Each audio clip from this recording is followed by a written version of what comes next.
Hello. Good morning Sunday po sa ating lahat. Nagluluto ng yaki bihon. Ayan, luto na yung nikuman. Ang aking tanghalian ngayon is nikuman. Matawag sa Tagalog ng nikuman. Siopaw. Ayun, siopaw. And Japanese yaki bihon. Bihon yan ang Japanese bihon yan. Yan. Yung mga natitirang gulay. Ayun. At saka yung konting natirang liver at pork. Imbis na kainin ng ano ba yung sinasabi ko? Eh di binangot ko na lang. Hinalo ko na lang sa gulay. Eh di ba? Ayos. Ano ba yung sinasabi ko? Sa kamali na ako magtagalog.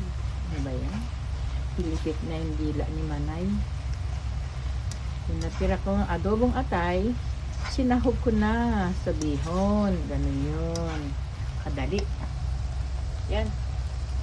Okay na. 5 minutes na yung aking siopaw. Takpan ko na. Meron ng tanghalian si Manay.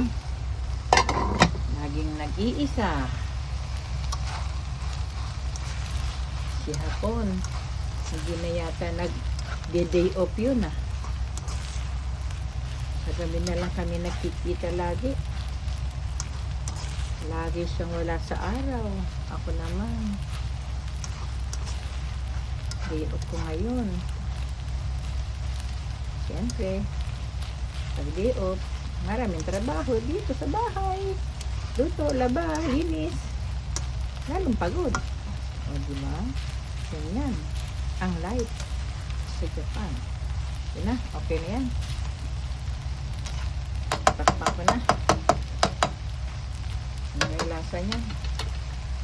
Okay. Bago, happy, blessed Sunday po sa ating lahat. Takpan ko na siya. Luto na rin siya. Ako lang mag-isa kakain.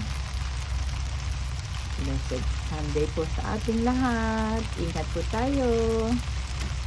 Huwag magkakasakit. Bye-bye.